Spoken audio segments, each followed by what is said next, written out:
Can you hear me better now? Yeah, you're good. Okay, great. Perfect. Wow. Okay. Big difference. Thank you. Yeah. Okay, so I'll just go off the outline that we just read. Okay. Used to discredit victims by a false narrative. They need to discredit you. So part of what they're doing is they need to discredit the victim, so they engage in various models of deception and manipulation.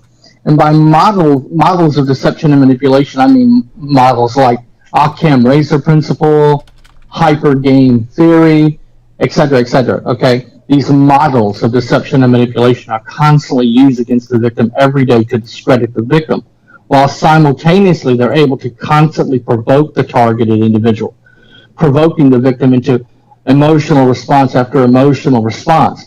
Because the supercomputer your brain is remotely tied to for life, okay, by way of a remotely tied to for life by way of a bidirectional stream of energy, electromagnetic low frequency waves specifically tuned to the victim's brainwave signature, okay, that stream of energy is constantly downloading all of your responses at speed of light. Energy travels at speed of light.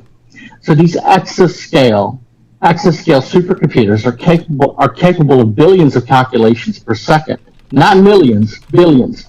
And what they're able to do is they're able to download all the responses of the victim, the synaptic responses. The system is downloading all of your brain waves for whole brain emulation, to break your brain down to the synaptic level, to create inside of its database using various software a cognitive model. When I say cognitive model, I mean a copycat, parallel, twin personality of you, of your will, intellect, and emotion, your human soul. They're targeting the human soul. People don't realize how serious this is. Okay, that's what I mean when I talk about a false narrative. Okay, so mankind, man, woman is essentially a triune being made up of body, soul, and spirit. So in simple terminology, the body would be the five senses, such as sight, touch, taste, hearing, smell. The soul is the will, intellect, and emotion, and the spirit is the conscience. Well, that's what they're targeting. They're targeting the human soul, the will, intellect, and emotion, okay, with this technology. For training, research, and development. People ask why. Why are people being tortured and murdered and targeted and harassed every day? For training, research, and development. For one reason, for artificial superintelligence technologies, and specifically the continued, this is very important, the continued refinement of artificial superintelligence. You know, the government in the world who is first able to fully implement and deploy this artificial superintelligence technology will have an incomparable advantage over every other government on Earth. So everything's run by artificial superintelligence now. It's not artificial intelligence. It's artificial superintelligence. Artificial intelligence is based off of mathematical algorithms, if and then algorithms, okay? They gave up on artificial intelligence. They abandoned the math decades ago. And then they moved toward a new artificial superintelligence regime based on a reverse engineering of the human mind. And the problem is they have to continually refine that technology, because the government whose artificial intelligence is slightly weaker will lose every battle, will lose every conflict, will lose and everything's run by artificial intelligence now, artificial superintelligence. So they must continually refine the technology. They must continually upgrade it, continue the training, research, and development nonstop from and that's what they're doing. They're having to continue to add victims. They're continuing to add people. They're also building a human grid. They're building a human grid where the technology can you hear me? Yes, I'm sorry. I can. You're perfect. I'm sorry. Where the technology, they're building a human grid, connecting people into hive mind groups, where the technology can eventually be scaled up to include all 350 million Americans. So they're targeting the human soul. They're targeting your human soul, your will, intellect, and emotion. People don't understand that the human soul is physical. It's not just spiritual. It's not just metaphysical. The spirit, the conscience, is totally metaphysical. Okay, it cannot be replicated and duplicated because it's metaphysical. It's not physical. Not the soul. The human soul is both physical and spiritual. It's both, the soul of man is both physical and metaphysical. Okay? Yeah, the soul has metaphysical qualities, spiritual qualities, or it could not survive in heaven or hell. But the human soul is also physical. People don't understand this. The human soul is intrinsically tied into the neuronal circuitry of the human brain. It's your personality. It's who you are when you're alone and no one else is watching but God. That's the human soul.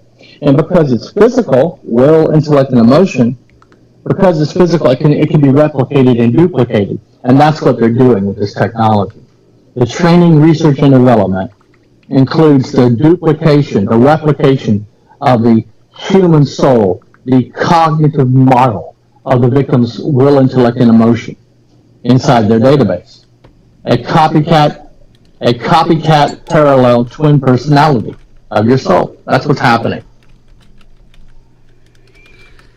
This is a lot to ingest. Yes. Okay. The next paragraph. Brian, I hope you don't mind. I put your email to me in the description box of this video so people can read it, ingest it, and keep up with us, if that's okay with you. Yeah, no, take my email out of there. I don't want these people. They'll just email me to death. Yeah, no, I didn't put your email up. I just, I'm reading, what you have me reading. Oh, no, I didn't give out any of your details. Absolutely not. So the next paragraph says organized stalking and gaslighting. Go ahead. I can read that. Okay. That's all that I showed them is what I'm reading. Organized stalking and gaslighting tactics are how government contractors constantly discredit and set up and entrap their victims to neutralize activists, dissidents, and whistleblowers, or anyone they consider a threat, while simultaneously provoking their victims into emotional responses which can be remotely measured and integrated back into RNM data. Right. So that's what they're using. Without organized stalking and these other scripted mind games like gaslighting, etc., there's no way for them to measure and gauge, to fully measure and gauge whether their technology is working properly or not. They simply can't tell whether the victim, the targeted individual's responses are consistent. And so before the system can integrate your responses, the synaptic responses, your brainwaves back into its database to build a cognitive model of your brain, a copycat parallel twin personality of your will, intellect, and emotion, before it can do that, it has to verify those responses are consistent. That's what I mean by remotely measured emotional responses, synaptic responses, brainwaves, okay? The system captures the memory, but it also captures the associated impulse, okay, those brainwaves, and it downloads them back into its system. But it can only integrate that information back into RNM data, remote neural monitoring, remote neural manipulation data, once and only if it is able to verify those responses are consistent. Okay? So they're using organized stalking and gaslighting to set up, not just to discredit, but to set up and entrap their victims. And oftentimes, activists and whistleblowers and other people they consider a threat will be caught up in this. That's just part of the game, unfortunately. They have to discredit people. And they have 4 methods of dealing with people that are considered activists, dissidents, or whistleblowers. And a dissident is basically anybody they don't like, okay? An activist is a person or a group of people who basically, they act off the facts that they possess, the data that they possess. Whereas a whistleblower will have hard data, a recording or something. A dissident is just anybody they don't like, so you become a nuisance. You piss off the wrong person. Okay, that's a dissident. Okay, so there's some very important, and when you say activists, dissidents, and whistleblowers, people understand that could include all 350 million Americans, because anybody can fall into the category of dissident. Okay, so that's what's happening. They're just taking people and they're placing them into these the training, research, and development into these programs for that purpose, to neutralize them, to remove them from society. And people who take a stand against this technology, that's what happens. They're set up and entrapped. If killing the victim is not the preferable option, then and most victims do die from the trauma to their internal organs. Eventually they just die a death, a premature death. But the point is, if killing the victim right away is not the preferable option, then what they'll do is they'll set up and entrap the victim, the targeted individual, and have that person thrown into prison or a mental institution, or they'll just mind hobble them. They'll just hit their brain with a pulse of energy, and they'll just turn them into a human vegetable. I'm getting a lot of background noise. So in any event, that's what's happening. Okay, they're using the technology not just on innocent people who are chosen for training, research, and development, but these targeted individuals can fall into any. There are basically four categories of targeted individuals. The first category of people want to know why was I targeted? Well, you were targeted because you fell into one of those four categories. And the first category of all targeted individuals, which all targeted individuals fall into, is I'm getting a lot of background noise. If you could just stop the movement on the table or whatever it is. I'm sorry. Just stop the move. I'm getting a lot of background noise, and it's gonna disrupt the continuity of thought of those who are listening. I apologize. That's my fault. No, it's not for my benefit. It's for theirs. You're so right. If you're just trying to minimize the noise. I'm sorry. So the first category that all targeted individuals fall into is what are called judicial targets, and those are people who committed a crime or who they suspect may have committed a crime. The second is extrajudicial targets, and that ranges from people they suspect have committed a crime all the way to the other end of the spectrum, where activists, dissidents, whistleblowers. Those would be extrajudicial targets. The third category is targets of opportunity, and basically anyone can fall into that category. People, for example, who are chosen for training, research, and development, just innocent housewives, children. They would be called targets of opportunity. And then the fourth category of all targeted individuals is lucrative targets. And, basically that would be someone like a politician or a professor or someone, a diplomat, et cetera, who may possess information or have access to specific people who do. So, you're targeted. You became a targeted individual because you fell into one of those four categories: judicial target, extrajudicial target, target of opportunity, or lucrative target. And that's the people they're targeting with this technology. Go ahead and read the next paragraph. Yes. Government contractors rely on a global paradigm to keep their army of informants, provocateurs, stalkers, etc., forcing the targeted individual into scripted mind games where the victim is forced to respond. Synaptic responses for whole brain emulsion in order emulation. Emulation in order to function and survive. Right. So what they do is they torture the victim to near incoherency. They with directed energy, sleep deprivation. They harass the victim. They terrorize. They interrogate. They distract. They attack. They torment. They torture the victim into submission to the system's influences, and that includes using these. When I say government contractors rely on a global paradigm, what I mean is these government contractors that they're using are cognitive researchers. Okay, they're psychiatrists, psychologists, neuroscientists, behavioral scientists, etc. People who have some degree of expertise in the area of the mind, particularly as it relates to memory and thought process. Okay, those are the government contractors that are targeting you and everyone else who's caught up in these programs. Okay, and they're not hiding in some underground base somewhere. They're hiding in plain sight. I mean, they're the doctor at the local hospital. They're the psychiatrist at the local mental health hospital clinic. They're the psychologist at the local elementary school. They're the neuroscientist at the local university. they're the behavioral scientists, et cetera, et cetera. They're hiding in plain sight. They have jobs, they have mortgages, they have families. They're hiding in plain sight in each community in America. Okay, and they're cognitive researchers. They're people who have some degree of expertise in the area of the mind. Those are the government contractors I'm talking about. And you know, that's what organized stalking is based on. Organized stalking is based on, you know, people don't know who are the organized stalkers. Organized stalkers are basically government informants or government perpetrators turned into provocateurs. That's it. They're informants or they're perpetrators. And when I say government informants and government perpetrators, when I say government informants, I mean civilians, basically nobody's, you know, that's really important.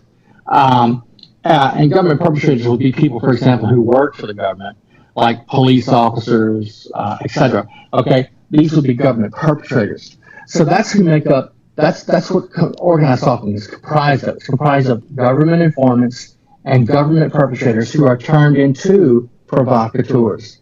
When I say provocateurs, what I mean is to constantly provoke the victim.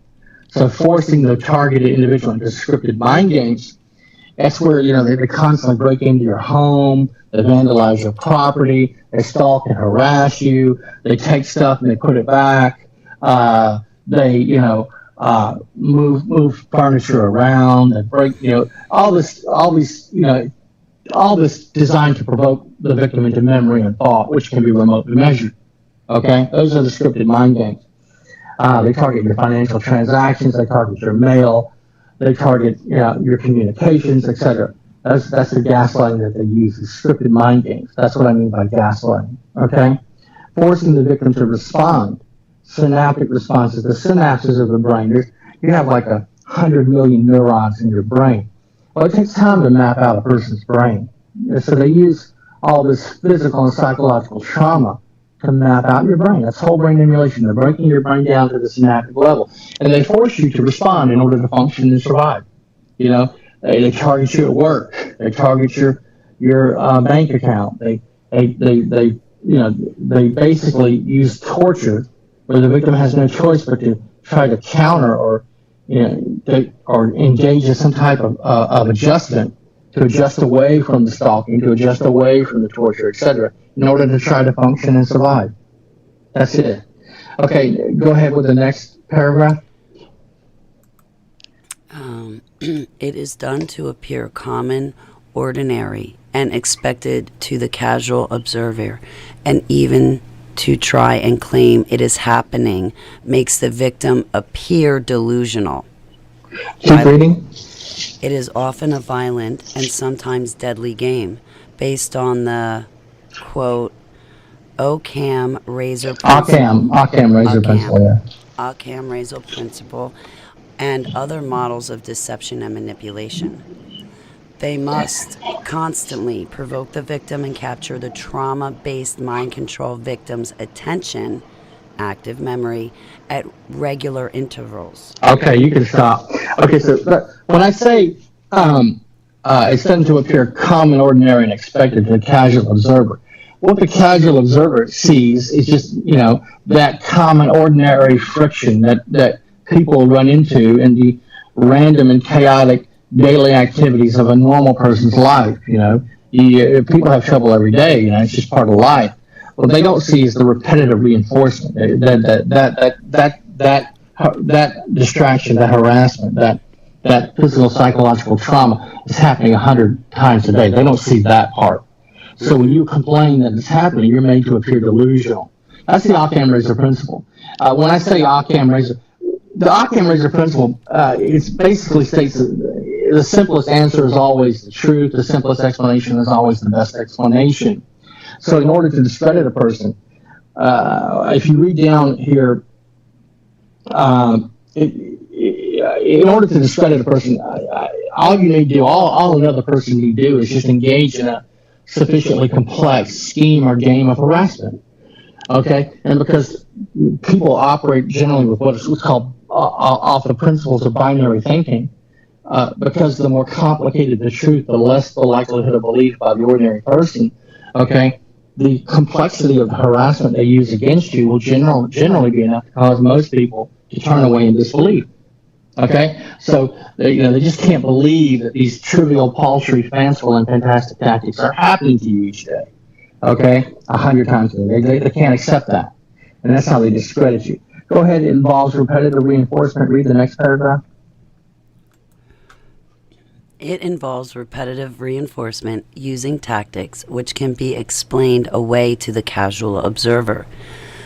So they sensitize the whistleblower to the gaslighting and stalking, and when the targeted individual finally responds to the repeated daily minor or severe social aggressions, the delusional or mentally unstable depiction is reinforced. Right, so that's one of the weaknesses, one of the fatal flaws in their technology is that it depends upon repetitive reinforcement, repetitive patterns of responses. Fabricated, falsified responses, fabricated, falsified brainwaves, the same mental suggestions, artificial, fabricated, falsified, artificial brainwaves injected back into your subconscious over and over. They can't just do it one time; they have to repeatedly do it. That's how you determine you're being attacked. You look for patterns of sensations. If my leg is constantly itching every day, if I'm having the same emotions of agitation and rage over and over in a perpetual looping pattern, if I'm having the same memories of peanut butter, over and over in a perpetual looping pattern, something's wrong. That's a major red flag. Something's not right. That's what I mean by repetitive reinforcement. Repetitive reinforcement is used to rewire or repattern your brain. So they have to just keep injecting the same mental suggestions, the same sensations, the same emotions, the same fabricated, falsified, artificial brainwaves back into your subconscious over and over again. And that's how you determine you're being attacked. You just look for patterns. Well, it's not just the technology that they use repetitive reinforcement, it's also the tactics. Okay? And so the stalking, the gaslighting, etc. Organized stalking is based on the choice reference patterns of the victim. Remember, I talked about look for patterns, repetitive patterns. Well, yes. That's what organized stalking is based on. You're organized stalking everyone who's targeted. Their stalking is based on a pattern of their previous choices. It's called choice reference patterns. So in order to understand your organized stalking, you have to go back and look at a pattern of your previous choices. Your favorite restaurants, your favorite cafes, your favorite libraries, your favorite gym, your favorite store, your favorite modes of transportation, etc. These are all patterns. These are all choice references, previous choices you've made in the past. Okay, and based on your previous choices of those locations in the past, they allocate resources, they allocate time, money, personnel to those specific locations where they know you're going to go each day. They know you're going to Starbucks each day, every morning to get your coffee.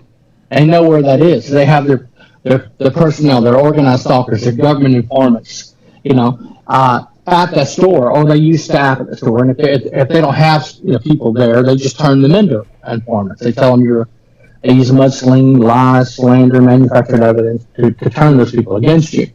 Okay, so the first thing you have to understand about organized stalking is it's based on choice reference patterns, a pattern of your previous choices. What are choices? They're memories.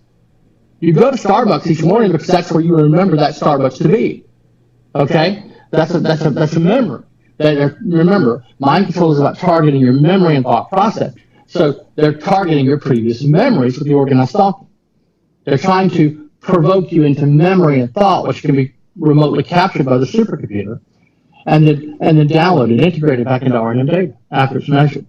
Okay, so the first thing you have to understand about organized stalking is it's government informants and government perpetrators. The second thing you have to understand about organized stalking is that it's comprised of it's made up of government informants and government perpetrators turned into provocateurs to provoke and harass you. Okay, and then the third thing you have to understand about organized stalking is it primarily consists of two things: situational scenarios and conversational scenarios. That's it. That's organized stalking in a nutshell. It's just that simple. Okay, everything they're doing to you every day falls into one of those two categories: situational scenario or conversational scenario. Okay, so all the victims are targeted in the same way. Okay, so those situations and those conversations will always be designed are based on events or topics that they know will capture your attention. You see, in order to provoke you into memory and thought, they have to constantly step into your visual and audible field each day. They have to constantly step in. You have to see or hear them. The eyes and the ears are the windows to the soul. Okay? Remember, I said they're targeting your human soul, your will, intellect, and emotion. They're building inside the database of the supercomputer that's targeting you a copycat, parallel, twin personality of your will, intellect, and emotion, your human soul. So they're doing that with situational scenarios and conversational scenarios. That's organized stalking. It's just that simple. If people could just grab that, if they could just get a hold of it. It's based, who are the organized stalkers? They're government informants, government perpetrators turned into provocateurs. What is the organized stalking based on? Choice, reference, patterns, a pattern of your previous choices. What is it comprised of? Situational scenarios and conversational scenarios. That's it. That's organized stalking in a nutshell. Okay? Based on events or topics they know will capture your attention. That's what I mean by repetitive reinforcement. So what they do is they just aggressively target you with the stalking and the harassment until you become sensitized to the behavior, the speech, or whatever it is situationally or conversationally they're engaging. For example, color. They'll use specific colors on you each day, or they'll engage in specific types of conversation or other situations. They're sensitizing you to the stalking and gaslighting. And when you finally become sensitized to it, then all the situational and conversational scenarios they use on you each day can be achieved much more subtly in ways which appear common, ordinary, and expected to the casual observer. So when you finally respond to that repeated daily minor or severe social aggressions, whatever they may be, okay, you're made to appear delusional. You're made to appear mentally unstable. That's what I mean by the delusional or mentally unstable depiction is reinforced each day. That's how they do it. That's how they discredit you at the same time provoking you into emotional responses which can be remotely measured and integrated back into RNM data. Go ahead. Read the OCCAM razor principle. Absolutely. OCCAM razor principle states the simplest answer is always the truth. The simplest explanation is always the best explanation. Yeah. So, okay. Go ahead. So a person can discredit another person simply by engaging in a sufficiently complex scheme or game of harassment. And because the more complicated the truth, the less the likelihood of belief by the ordinary person. The complexity of the harassment will generally be sufficient to cause most people to turn away in disbelief. Right. So your family and your friends won't believe you. Not only will they not believe you, they think you're crazy. They think you lost it. So they engage in the most trivial, the most paltry, the most fanciful, the most fantastic tactics imaginable. Okay? Precisely so no one will believe you. While simultaneously they're able to continually provoke you each day into emotional responses, which the system can remotely measure, the supercomputer. You see? That's how they do it. And when you finally do respond, you're made to appear delusional or schizophrenic. That's how that depiction of you is reinforced each day. You see?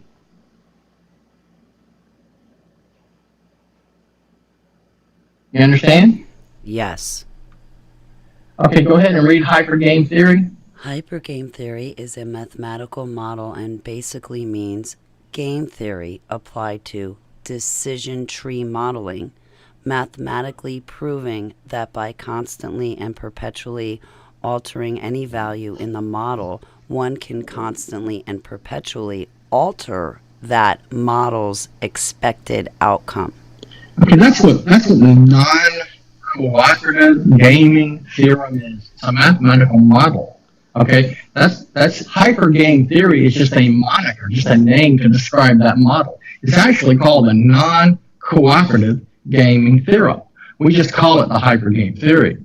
Okay, and it's a mathematical model. Okay, and basically what John Nash did. Now there are various different models they use. The most famous of which If you remember that movie, A Beautiful Mind, starring Russell Crowe, that was John Nash, the famed Harvard mathematician, who basically mathematically proved that by continually and perpetually altering any value in the model, and that mathematical model, one can constantly and perpetually alter that model's expected outcome. What I mean is, if you have a model, just a simple model, and all the different variations add up to, say, 100. If you alter one of those variations, one of those numerals, you can make it add up to anything you want, or you can subtract from it anything you want.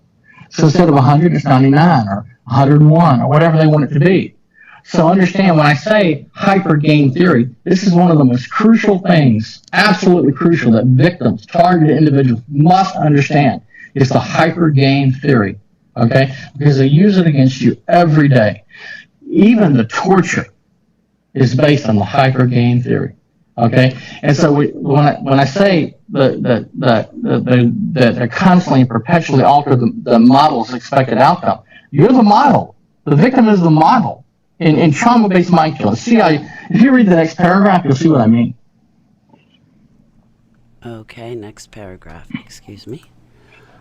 With CIA, DIA, trauma-based mind control, the model is the mind control victim. So, by constant and perpetually altering any value in the daily life, daily activities, etc., of the mind control victim, the CIA, DIA, hive mind teams, hiding behind and using law enforcement agencies to do their dirty work for over 2 decades, can alter any value in the daily life, daily activities, etc. of the victim. Okay, so that's what I mean when I say the model is the mind control victim. You're the model.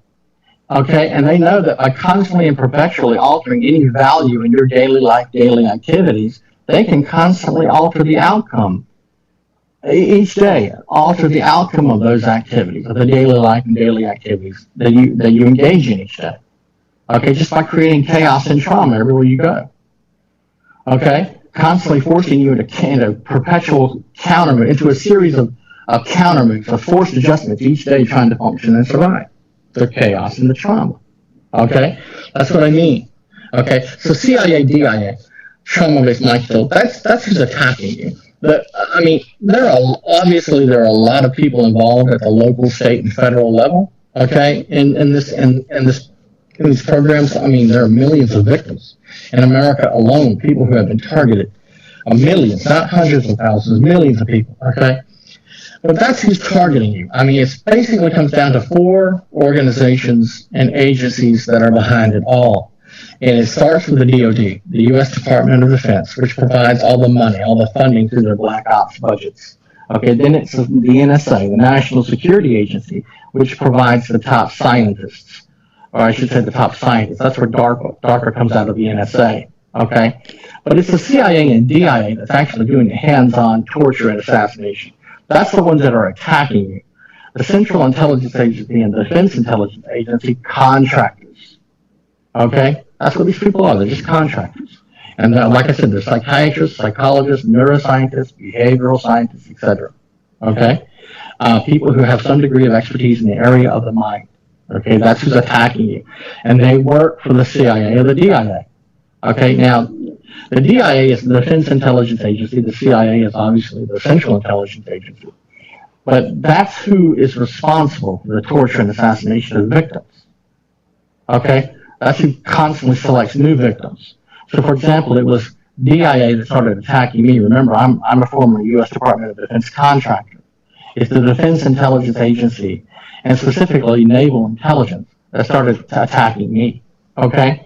And since I fled all over the world to try to escape the torture and trauma, obviously the CIA had a lot more people involved in it. They've used cognitive researchers against me, local cognitive researchers against me in every country that I've fled to. Not just, Five Eye countries like Australia, Canada, United Kingdom, New Zealand, etc. They use a lot of them too, but they use local cognitive researchers, local psychiatrists, local psychologists So, for example, if I go to Thailand, they'll use Thai cognitive researchers. If I go to, to Europe, they'll use Spanish or British or Swedish or whatever country I'm in, cognitive researchers. That's who's attacking me, CIA and the DIA. So those are the four organizations and agencies behind trauma-based mind controls: the DoD, U.S. Department of Defense, National Security Agency, the NSA, and principally the CIA and the DIA. Okay, so the model is you. You're the model, the mind control victim. So by constantly and perpetually creating all this chaos and trauma in your life each day, they can constantly alter your daily activities. And by constantly altering your daily activities, your daily life each day, they can force you into perpetual counter moves, into continuous forced adjustments, trying to adjust away from the stalking, adjust away from the torture and harassment. Okay, and each time you do so, each time you try to counter or adjust away from that trauma and harassment, that's an evoked potential. That's a synaptic response, a set of brainwaves in your brain that can be remotely captured by the supercomputer and downloaded, measured, and integrated back into RNM data. That's how it works. You understand? Yes. Okay, go ahead and read the next. CIA, DIA contractors are using 3 interfaces to attack, injure, and kill whistleblowers, activists, and so-called dissidents. 1. Brain-to-computer interface. 2. Brain-to-brain interface. 3. Brain-to-cloud interface. Okay, remember, the CIA, DIA contractors are cognitive researchers. Okay? All right, and when I say so-called dissidents, that can mean anyone. Anybody they don't like for any reason. Even if you just become a nuisance. Okay? You piss off the wrong people, they can put you in this program. Okay? Brain-to-computer interface. You see those a lot on the market today. For example, the Department of Defense uses brain-to-computer interfaces. For example, the F-35 stealth fighter. I use this as an example. The pilot of the F-35 stealth fighter, he doesn't control the plane manually, navigation, communication, weapon systems of the stealth fighter manually if he doesn't have to. He controls the communications, navigation, etc., all of it with his brainwaves. Okay, the thought.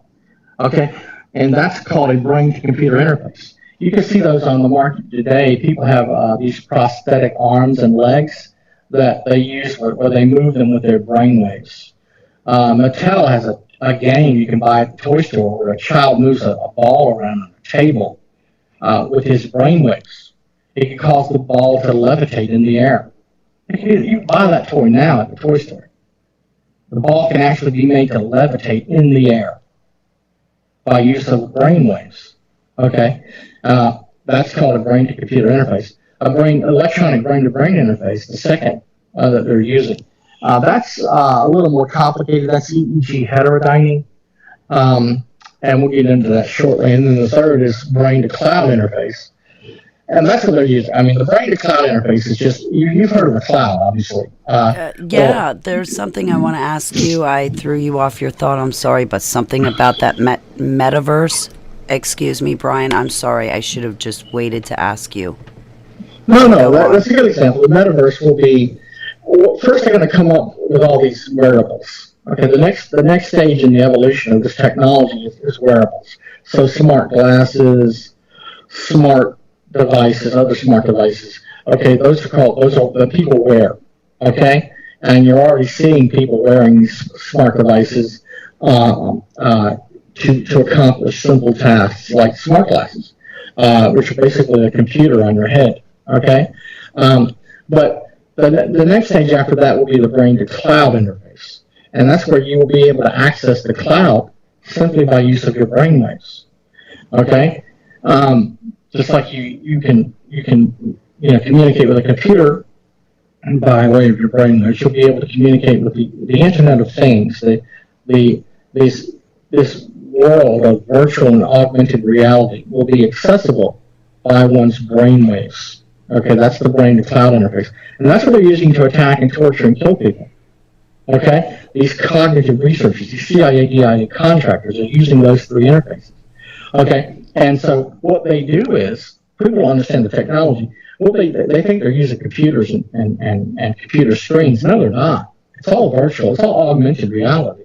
Okay, so for example, if you take LSD, I've never taken LSD, but people who have taken LSD, this is a good example. When they take LSD, they chemically alter their brain where they can see an augmented reality. They begin to see objects and images, hear things that are not there. Okay, for example, they see dragons or whatever. Okay, that's accomplished through LSD. It's just they're able to alter their reality with this LSD. Basically it's an augmented reality. It's a bad example, but that's what they're doing. Okay, well the CIA and DIA contractors don't use LSD. They use energy. They use electromagnetic low frequency waves. Now they have what's called the visual workspace. The Hindus and the Buddhists call it the third eye. It's not the third eye. That's religious ignorance. That's false religion. It's not the third eye. It's called the visual workspace. And if you were to close your eyes and count backwards, you could begin to picture in the image, in the theater of your mind, you could begin to picture images of the numbers or whatever it is you're trying to imagine. Okay, that would be the visual workspace. Simple. Well, unless you're able to manipulate that, it really doesn't work very well. But they're able to do that. They don't use LSD, they use energy. So they manipulate their visual and auditory cortex, areas of their mind, their brain. They manipulate those areas with energy. And they're able to use the same technology they're targeting and torturing and killing people with to manipulate their own minds, where they can begin to visually see things. It's called augmented reality. It's called virtual reality. So they just force themselves to hallucinate. They force themselves to daydream. And inside that daydream, they're able to begin to pull up a visual workspace. Remember, they don't use LSD, they use energy, electromagnetic low frequency waves, to manipulate their visual cortex. And inside that visual workspace of their mind, they're able to visualize. They're able to pull up screen after screen, or images, objects, text, data, whatever they want, okay? And that's what I mean by the brain-to-cloud interface. What they're doing is, and the brain-to-brain interface, what they're doing is, they'll for example, EEG heterodyning. Heterodyning is an engineering term, which means the mixing of signals, electronic signals, electrical signals, whatever. EEG heterodyning is the mixing of brainwave signals. Okay, so the first screen they'll pull up inside the visual workspace of their mind that they're manipulating with this energy, that they can see clearly, okay, that only they can see and no one else can see, is a screen with the brainwaves of the victim, the mind control victim. So alpha, beta, delta, theta. They're able to pull that up, okay? And then the next parallel screen inside this visual workspace, this augmented reality, they'll pull up a parallel screen of their own brainwaves. So the brainwaves of the cognitive researcher, the psychiatrist, psychologist, etc. They'll pull up, their own brainwaves, alpha, beta, delta, theta. And then the third drop-down screen, they'll pull up inside that virtual augmented reality, that visual workspace only they can see. They'll pull up a combination of both their brainwaves and the victim's brainwaves. That's called EEG heterodyne. That's called the mixing of brainwave signals. Okay, so they'll sit down next to you on the plane, the train. They'll sit in the car with you. They'll sit down next to you at work. It'll be the new employee at work, or the new student in your class, or the new person in your church, whatever. They'll sit down right next to you. And it'll look like they're reading a book, or they're watching television, or they're staring out the window or into space. What they're actually doing is they're actually zoning in and zoning out. They're actually forcing themselves to hallucinate. And inside that hallucination, that daydream, they constantly do this. They zone in and out. Inside that daydream, that hallucination, they're able to pull up this visual workspace. And that's how they attack you. You understand? Yes. They're not using computers. They're not using computer screens. It's all virtual and augmented reality. That's what's happening in some of my dreams. Somebody had asked me, Holly, can they program these alters when they fracture your mind to just build rooms where all your alters play with each other and stuff? And that sounded really, honestly, nonsensical to me. But now that you are talking about this, it just goes to explain to me how they're doing that, because sometimes I feel like these alters or fractured pieces of me that they split off and the mind control MK Ultra projects and the DUMBs, I feel like those alters are creating landscapes or mindscapes where they all live, and that's not what's happening. They're creating it for me to take all my broken pieces to suck me into their world. Well, I'm sorry to throw you alter off. personalities, and I don't know much about DID, dissociative identity disorder, but artificially induced alter personalities, I mean, that's really hard to do with people, and generally it only works on a few people, it doesn't work on many.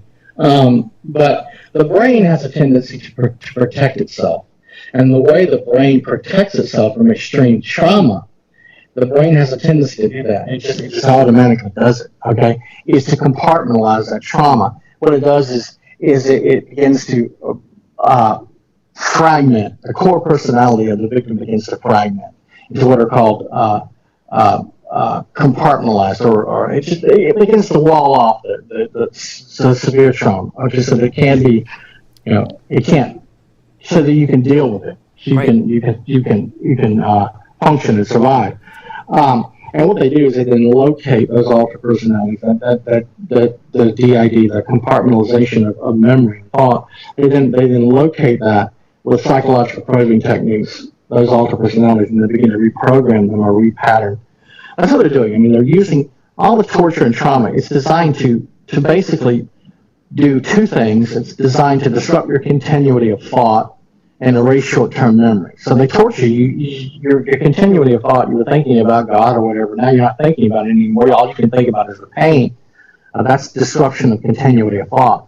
And then they also use the torture to erase memory, okay? So that your memory, your mind can be, that's called depatterning, deconstructing memory, okay? Erasure, memory erasure. Brainwashing is not mind control. Brainwashing and mind control are two different things, okay? Brainwashing is the erasure of memory. Mind control is much more complicated and difficult. It involves the repatterning of a person's auditory cortex, visual cortex, sensory cortex, etc. It's quite complicated. And, so that's not, having, fantastical thoughts that are grandiose, graphic, abusive, or incoherent in nature. That's not DID. That's not dissociative identity disorder, but that's one way that victims deal with the trauma, okay? And so that's what I'm talking about. They're not using computers. They're not using computer screens. They're using augmented reality. They're using the visual workspace, their own brain, their own mind, okay? That's the brain-to-brain interface, and they're able to use that to attack you. Brain-to-cloud interface, brain-to-computer interface. You understand? Yes. Read the next sentence. ELF waves are used to torture the victim into incoherency, where the government contractors then capitalize off the mistakes or poor decisions they force their victims to make. Yeah, if a person is tortured in near incoherency with directed energy torture, sleep deprivation torture, etc., they're obviously going to start making mistakes and poor decisions. Okay? And that's how they discredit the victim. That's how they mimic. This is very important. This is how they mimic the dysfunctionality of mental illness. That person's mentally ill. No, they're not mentally ill. They're mentally injured. Big difference between mental injury and mental illness.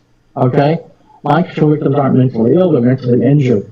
Okay? And so people who, they can't sleep or they get very little sleep, their memory is impaired, their reaction time is impaired, et cetera, biological functions don't work properly, et cetera. So they begin to make mistakes and poor decisions each day. And that's how they set up and entrap you. That's how they portray you as being, mentally ill or delusional. When in fact, you're not mentally ill, you're mentally injured. Big difference. Understand? Yes. Okay, go ahead. The more trivial, fanciful. Paltry. The more trivial, paltry, yeah. The more trivial, paltry, fanciful, and fantastic the tactics used against mind control victims, then by default, the more trivial, paltry, fanciful, fantastic the complaints of the victims that these trivial, paltry, fanciful, fantastic tactics are happening. Right. So if they engage, like what they did with me, one of the things, just that total nonsense. They target my luggage heavily because I travel a lot. So they go after my luggage. So they'll remove things. They'll put things into my luggage. One day they put a pair of panties, purple panties, into my luggage. Yeah, and it had fabulous on the back of it. I actually recorded it and put it on my YouTube channel. But that was designed to provoke me into an emotional response, which they could remotely measure. You see, as they were mapping out my brain, creating a cognitive model. You see, that's how they do it. That's the gaslighting. That's the organized stalking. Okay, so try telling anyone that the CIA or the DIA put a pair of panties in your luggage. It's not possible. And no one's going to believe that. Okay, that's what I mean when I say the more trivial, paltry, fanciful, and fantastic the tactics. Okay, and they do other things. The absurdity and the bizarre works really well to discredit a person. They blatantly, brazenly, and blatantly break stalking laws. They don't care about the law. The law means nothing to them. Okay, and the law will not help. It doesn't mean anything to them. It has no meaning for those they torture and they kill. Think of it. The law only works where it can be applied. If you cannot apply the law on your behalf, it is of no benefit to you. They control the courts. They control the law. Okay, they're not going to allow you to expose them in court or to the authorities or anyone else. Okay, so one of the ways they discredit you is just by engaging in such fanciful and fantastic tactics. At the moment you complain that they're happening, you appear fanciful and fantastic in nature. Your complaints, and you're discredited. You see? That's OCCAM razor. OCCAM razor principle. Go ahead. Hypergame theory. Hypergame theory is achieved by perpetually basing one's next move off the opponent's last move, meaning the game never ends because there is always a higher optimum to choose from, always a next move to be made. Yeah, hypergame theory, the non-cooperative gaming theorem. Game theory, the non-cooperative gaming theorem, which is game theory applied to decision tree modeling. Okay, that's a game, and its mind control is dependent upon forcing the victim each day to play that game. If the victim doesn't respond, their technology fails. Or if the victim responds in a way which they can't verify. That's why you're constantly surrounded and boxed in by organized stalkers each day, so that you can't engage in a pattern of random and chaotic conversations and situations with people who are not plugged into the paradigm, that don't know what's going on, because that disrupts their technology. They can't verify your responses are consistent. Okay? In other words, for them to be able to verify your responses are consistent, you have to respond to their provocations, to their situations, to their conversations, which they engineer. It's all fabricated and falsified. Okay? From start to finish. Everything they do is just a game. And their ability to force you to play that game, to function and survive, is what their technology is dependent upon. Well, the game never ends. What I mean by the game never ends, perpetually basing one's next move off the opponent's last move, you're constantly having to engage in counter move after counter move each day, trying to function and survive. You're constantly having to engage in forced adjustments, adjusting away each day from the torture, the terror, the attacks, the harassment, to try to function and survive. And each time you counter move, each time you engage in forced adjustments, trying to counter or adjust away from the harassment and the trauma, that's an evoked potential. That's a synaptic response. A set of brain waves in your brain, the system, the supercomputer can remotely capture and then measure and integrate back into RNM data as it builds this cognitive model of your brain. So when I say hypergame theory is perpetually basing one's next move off the opponent's last move, I mean, it just goes on ad infinitum. It just goes on forever. It doesn't end. Game theory comes to an end. Hyper game theory never ends. Okay? The game never ends because there's always a higher optimum to choose from. No matter what you say or do, there's something they can say or do. Okay? There's always a next move to be made. No matter what you do, they can always do something else. You see? Yes. Just to keep you constantly responding to them. Whether it be, street theater or electronically cyber theater, etc. Go ahead. Okay. The tactics and technology, including the gaslighting and organized stalking, are definitely to perpetually provoke targeted individuals are emotionally.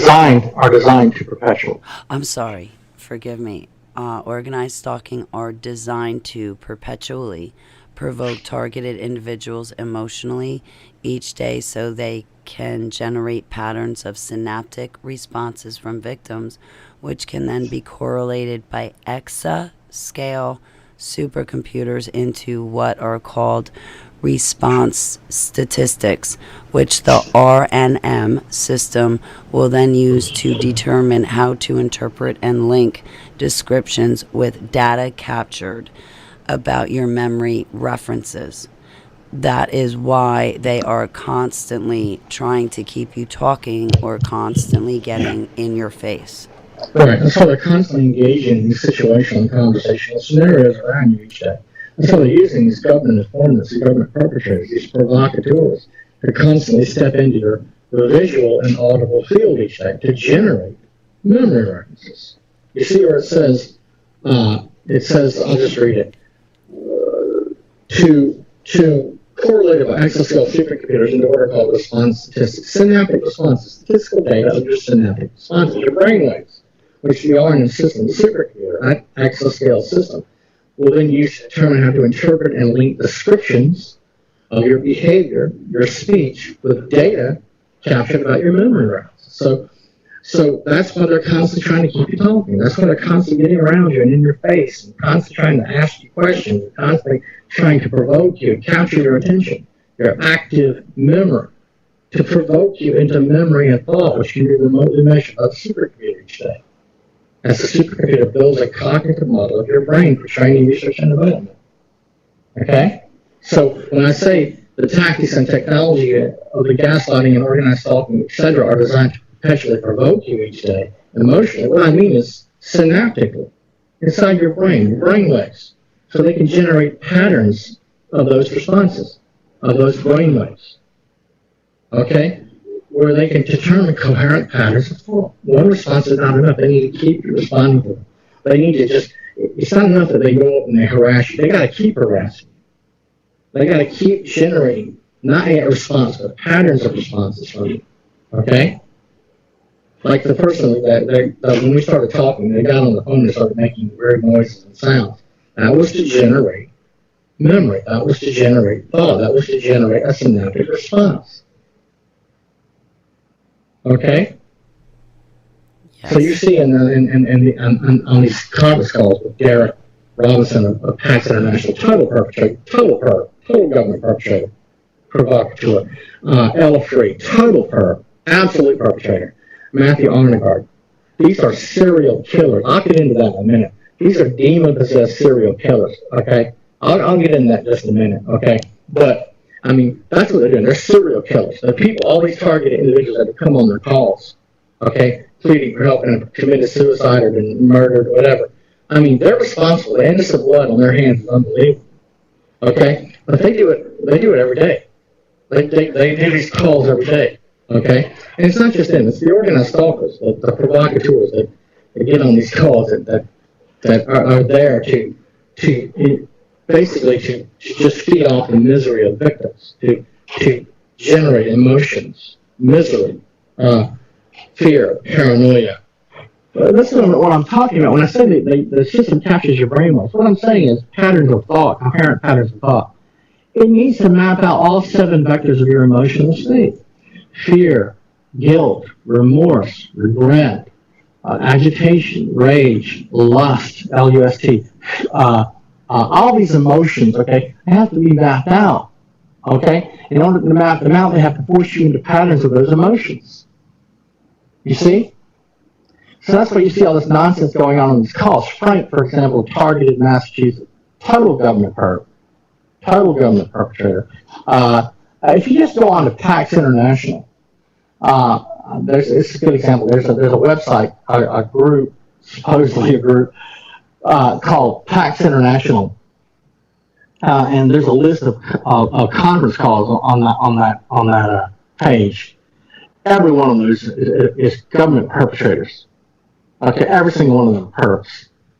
They need to herd victims into those rooms to stop mind control victims from engaging in random and chaotic patterns responses. They need to keep you responding to them. They need to keep you listening on those calls. Listening is just as bad as responding, talking.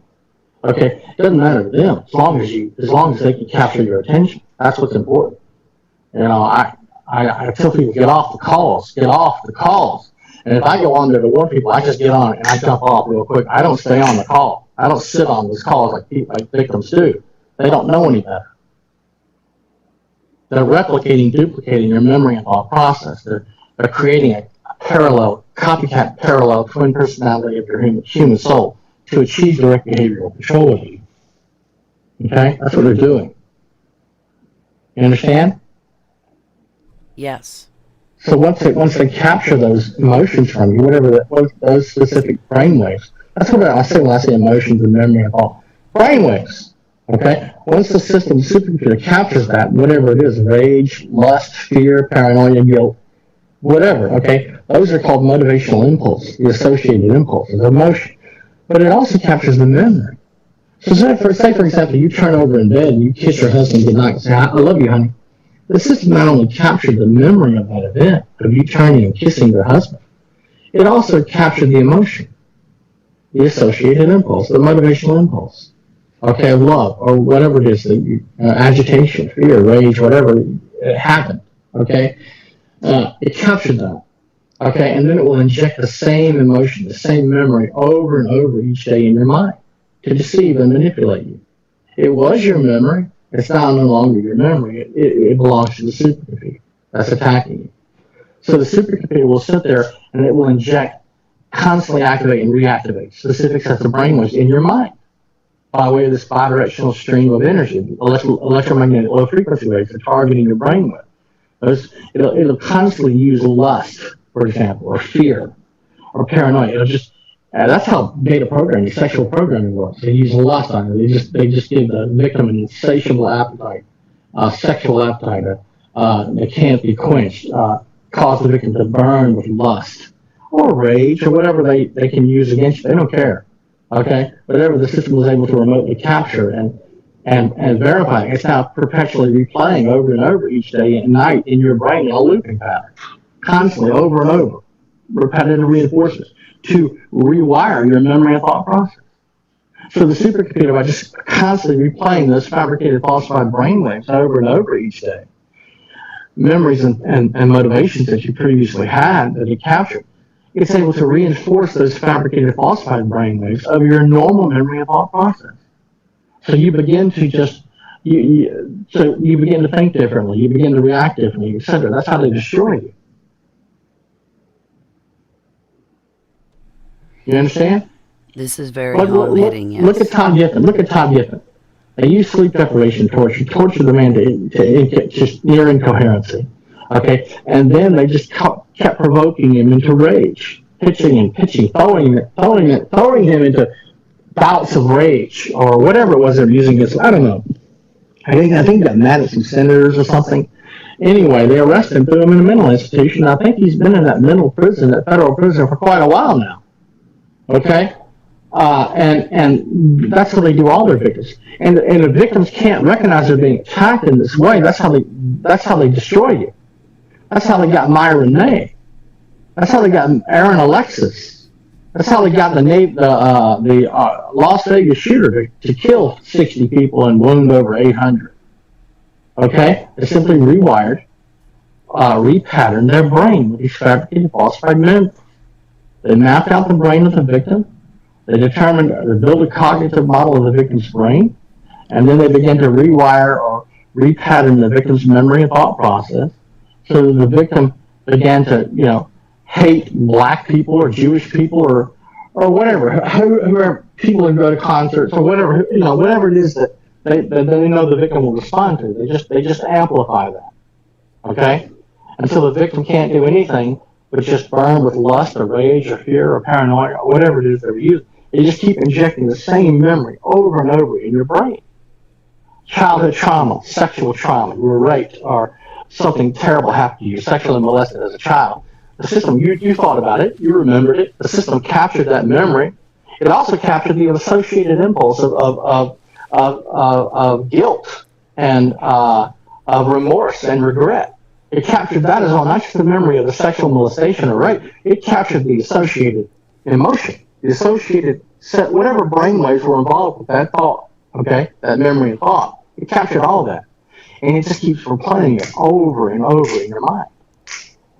So that you live every day in guilt and fear and paranoia and regret and remorse. You see, that's how they destroy you. You understand? Yeah. So the organized stalking is just used, the gaslighting, etc. All of that is used, the situational, conversational scenarios, etc., etc. All that is used to create memory, to generate memory, to provoke you into memory and thought processes, to generate emotions from you. So they can take that and physically and psychologically abuse you. That they use that trauma to map out and reverse engineer the sensory and neural pathways. Very important. It's not just sensory, it's the neural pathways as well of your brain and central nervous system. So by simply modulating the phase, frequency, and amplitude of the stream of energy, they can cause you to hear things. They can cause you to see things. They can cause you to feel things. They can make you believe God is speaking to you in a dream or a vision, intuitively in some way, trying to pitch you or throw you into some type of action or access sequence that's always tied to the doctrines of whatever you believe. And make you think a demon or a devil or an angel or an alien is trying to communicate with you. Or, a person, they do this a lot in seances. They'll convince, haunted houses, they love haunted houses. Now, I'm not saying all haunted houses are CIA, spoofing tactics, but a lot of them are that you see on television are. It's just the CIA and the Department of Defense engaging in more training, research, and development. Okay, to make people believe they can move objects in your house with streams of energy. They can make doors open, close. They can move furniture. They don't have to come into your house at all. They can just move it around with streams of energy. So you see the picture fly off the wall, you think it's a ghost. It's not a ghost. It's energy. It's called synthetic telekinesis. You've heard of synthetic telepathy, where they use telepathic thought to communicate with you.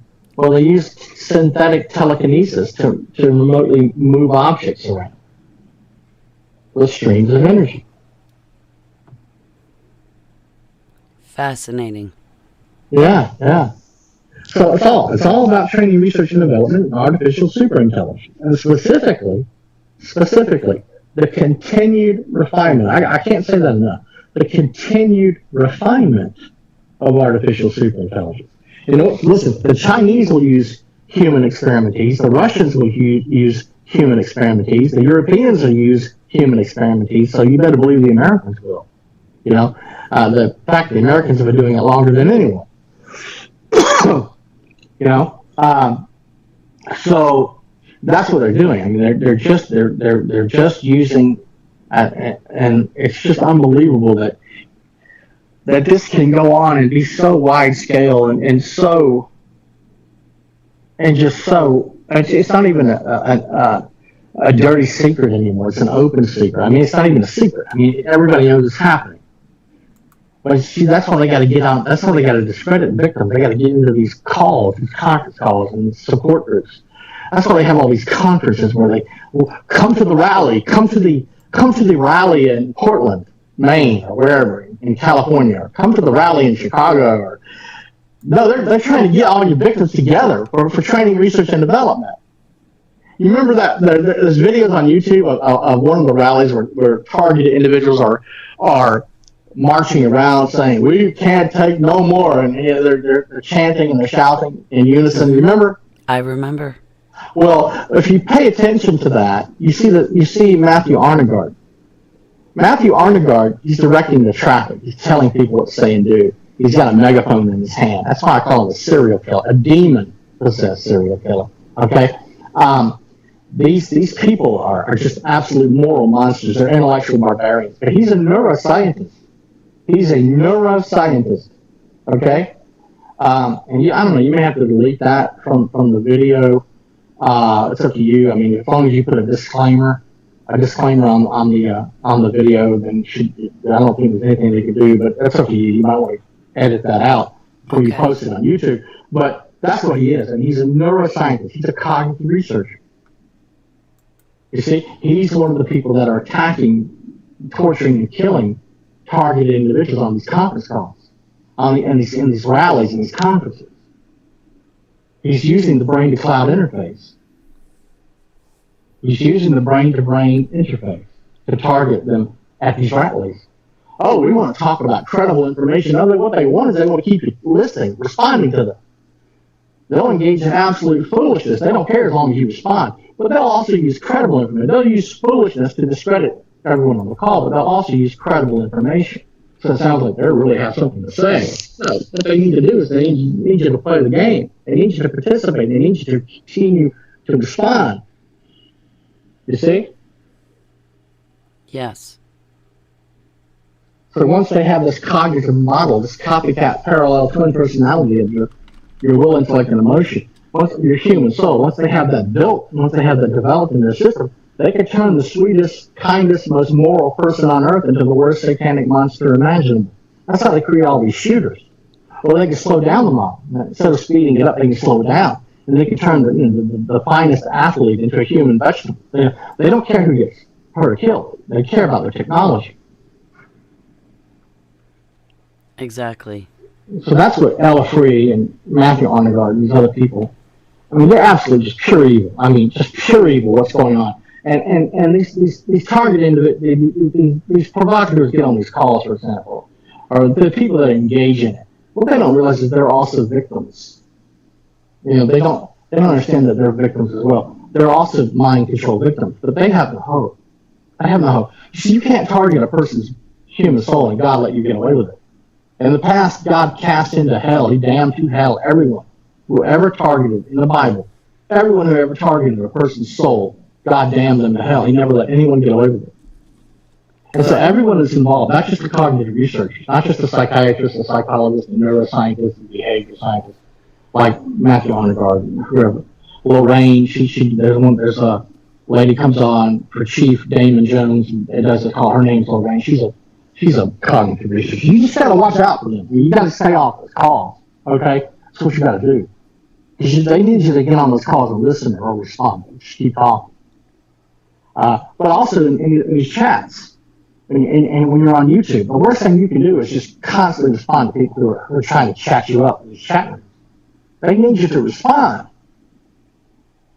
They'll come on there. If they can't get you to respond to them in the chat room, they'll come on to your YouTube video and I want to be a guest on your show. You know, let's talk about these atrocities. No, they're perps. They're provocateurs. They're there to force you to respond, to keep you responding. Synaptic responses, brain waves, whole brain emulation, breaking your brain down to the synaptic level. They in order for them to do that, they got to force you to keep responding to them. If you just ignore them, the technology doesn't work if you don't play the game. So they use deception and manipulation to force victims to play the game. They're literally, I mean, they're digitally and artificially possessing the human soul of a victim by hijacking that person's will, intellect, and emotion.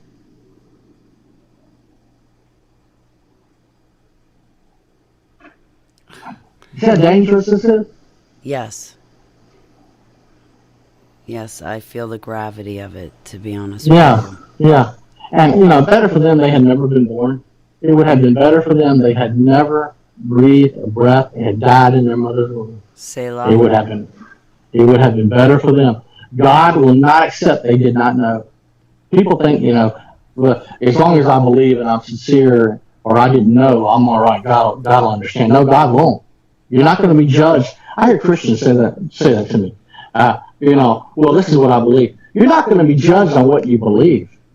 When you get to heaven or you get to hell, on Judgment Day, you're not going to be judged on what you believe. People don't understand it. You're going to be judged on what the Word of God says, whether you believe it or not, and whether you know it or not.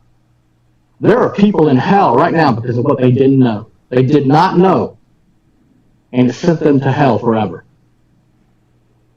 People in hell right now because of what they didn't know. Hosea 4:6. If you read the book Hosea, chapter 4, verse 6, it says, my people, my people, my people, not heathen, not unbelievers, my people, God is talking in Hosea chapter 4, verse 6, eternally perish for lack of knowledge.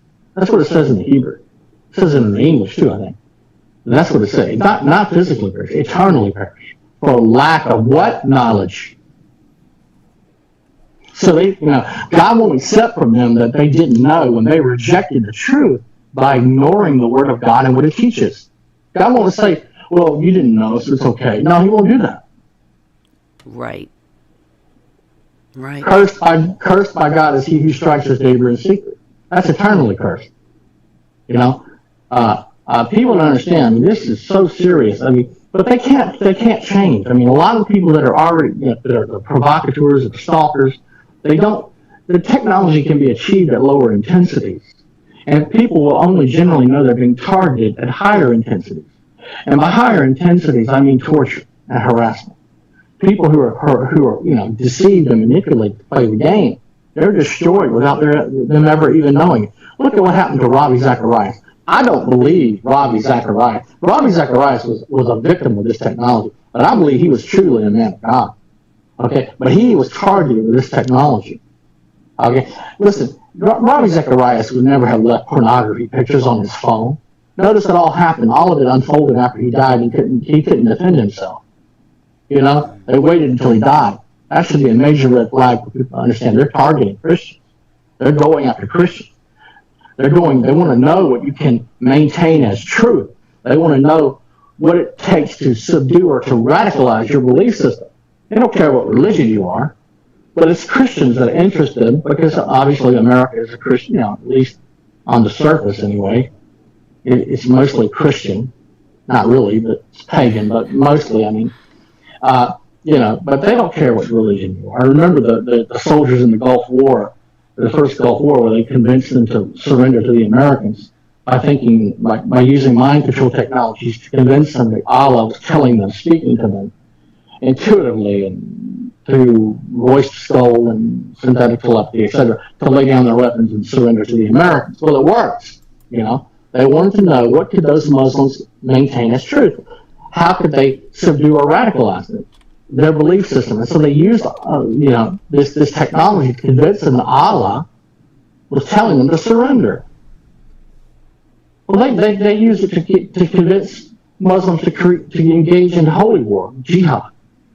They use it on Christians. You'll see people on television or YouTube where they're having all these visions.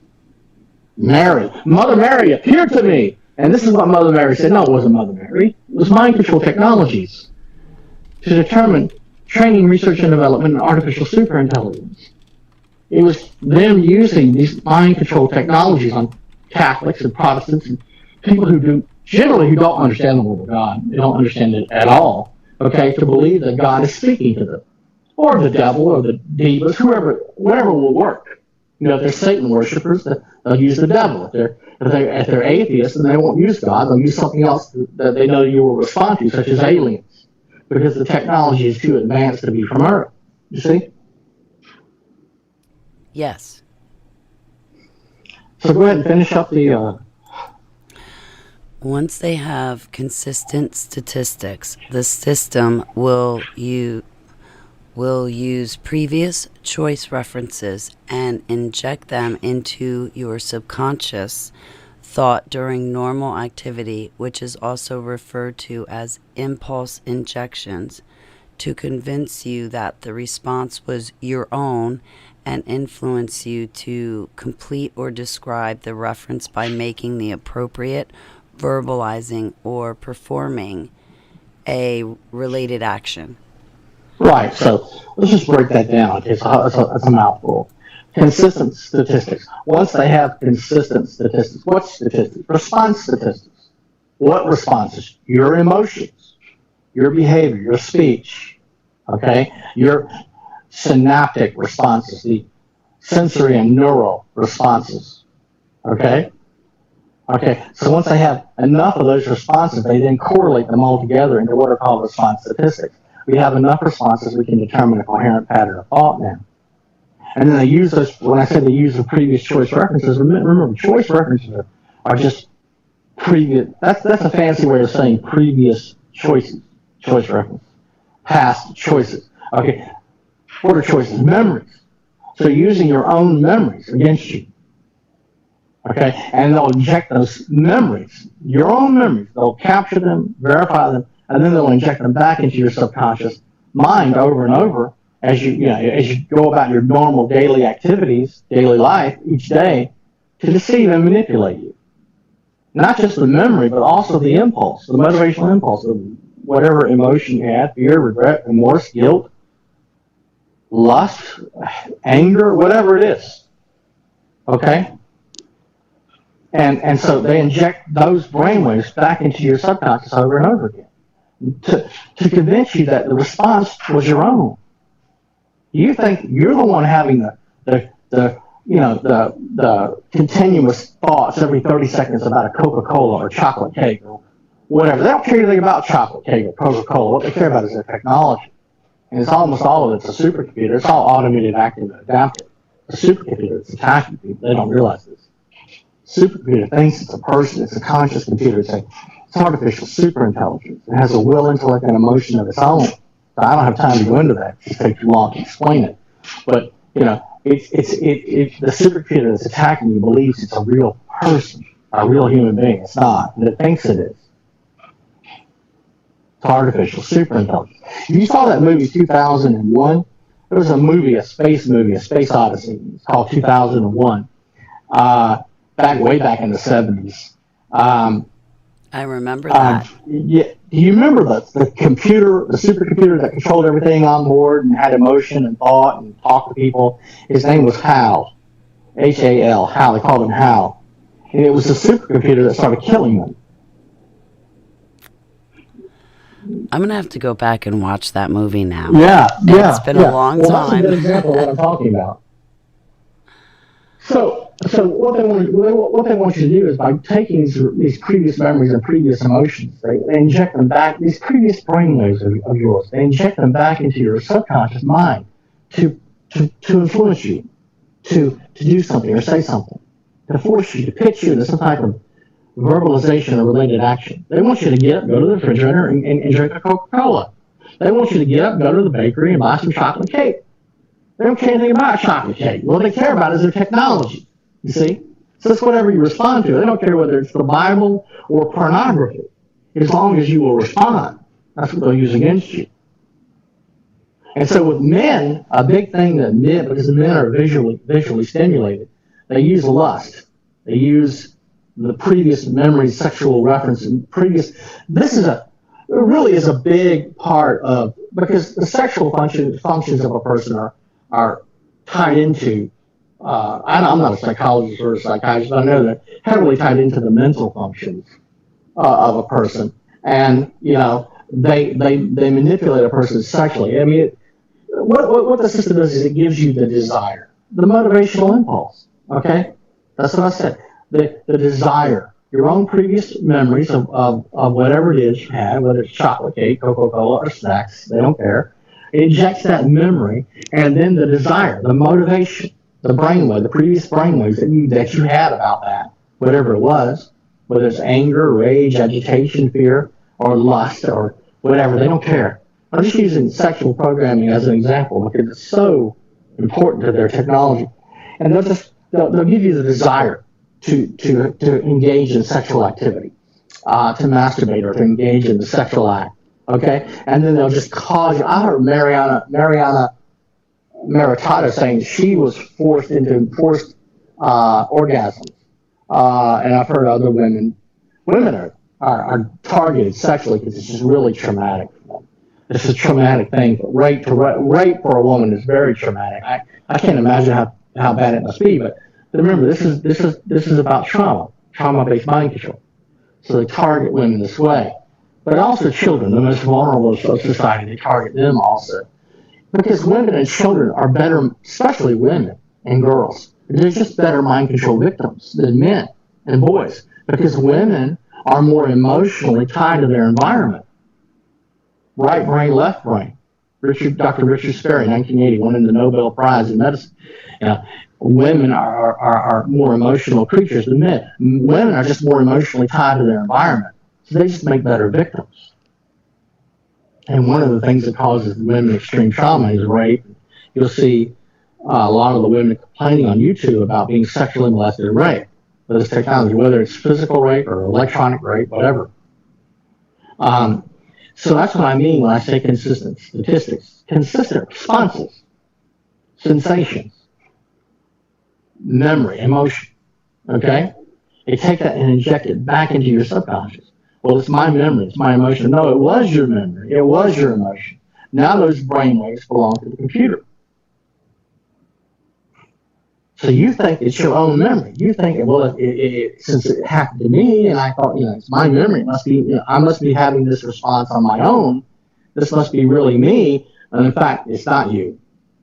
It was you. Now it's the supercomputer using those brainwaves against you to force you into some type of verbalization-related action. Verbalization would mean they would need you to start speaking about rape or sexual molestation that you went through as a child or whatever happened to you, or performing a related action. Performing a related action would mean, for example, some type of sexually immoral, because that's what they do. They give you the desire.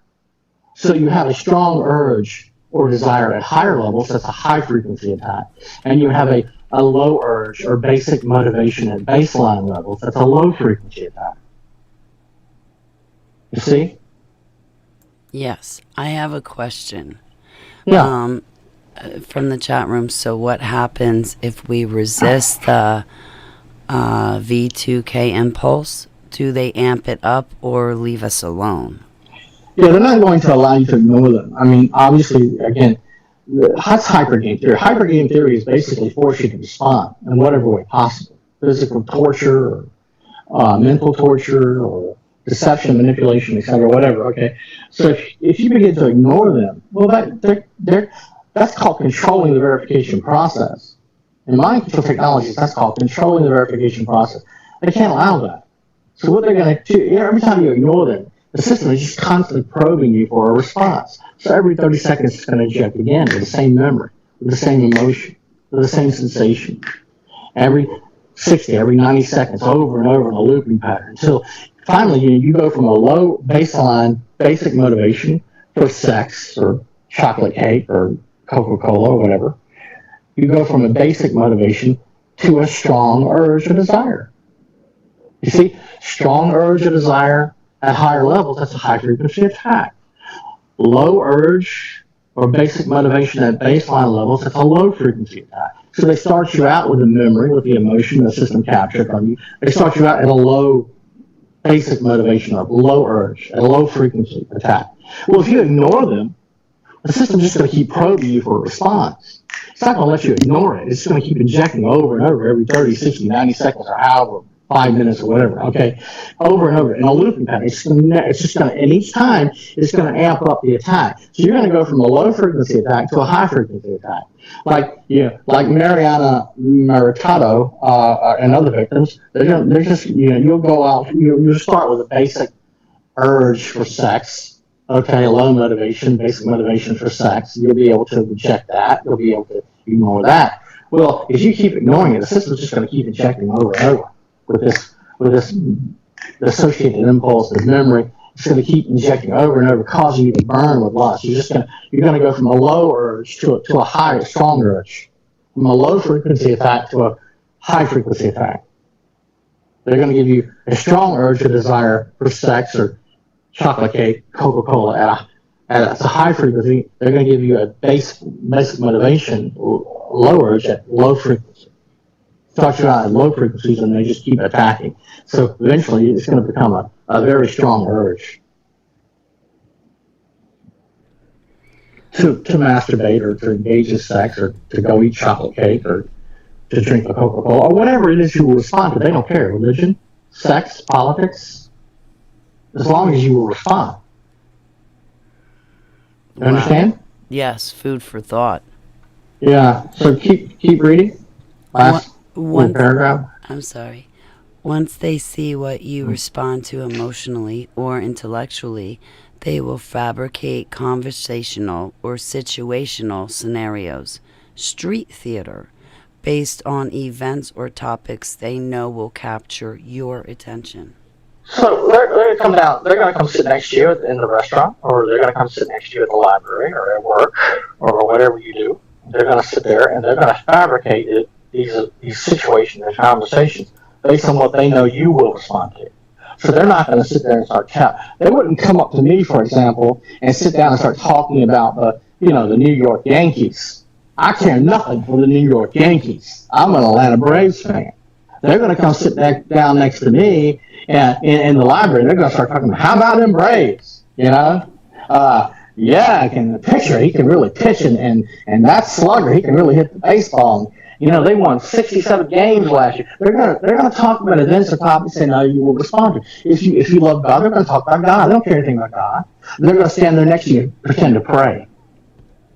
Or they're gonna walk around with a T-shirt that says, Jesus is Lord. They don't care anything about Jesus. What they care about is you respond. So they're going to fabricate. Once they see what you respond to, whether it's the Bible or pornography or whatever, they don't care as long as you respond. Once they see what you respond to, emotionally or intellectually, that's when they fabricate these conversational and situational scenarios. And that's street theater. That's it. Based on events or topics, they know will capture your attention. So they're going to come on these calls in the chat room. They're going to say, praise the Lord. Because they know that, you're studying to be a minister or whatever. If you work in a particular field, for example, if you're say for example you're a stockbroker, they're going to come on and start talking about stocks and bonds. And if you're a sports fan, they're going to come on and start talking about your favorite sports team, or wherever, whether you're online or whether you're sitting in a restaurant having something to drink, coffee, whatever. They would sit down next to me within my hearing. Remember, I said they need to constantly step into your visual or audible field. They stand there next to me and pretend to pray. They just stand there praying. Praise the Lord. Praise the Lord. They didn't care anything about the Lord. They cared about me, provoking me into. They wanted to deceive and manipulate me. You see, based on events or topics they know you will respond to. That based on events or topics they know. Street theater. Okay, conversational and situational scenarios. Conversations and situations. That's street theater. Okay, based on events or topics, whatever it is, they know will capture your active memory. They got to capture your attention. For their technology to work properly, they have to capture your attention. They have to constantly step into your visual and audible field.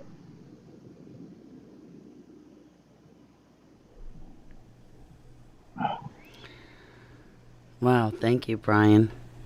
You're welcome. And you have my number, so if you have my email if you want to talk about things in the future, just give me a call. Are you going to post this on YouTube? Can I? Yeah, you can. Yeah, just like I said, put a disclaimer on the video so people know that it's and I don't know if you want to edit certain parts out, or you don't. You can leave it as it is. It's up to you. Yeah. I'll call those people what they are. They're just serial killers. If I'm allowed to, I'd love to leave this as it is. I'd be honored. Like I said, just be sure that you don't get a strike from YouTube, because what they'll do is they'll come after you to provoke you, okay, to attack you, to force you to respond to them. They'll say, "Oh, you can't post a video like that with Brian Cheetah calling me a serial killer. You can't do that." Or you can't call me a perp and a provocateur. They don't care anything about me. They care about forcing you. They care about you.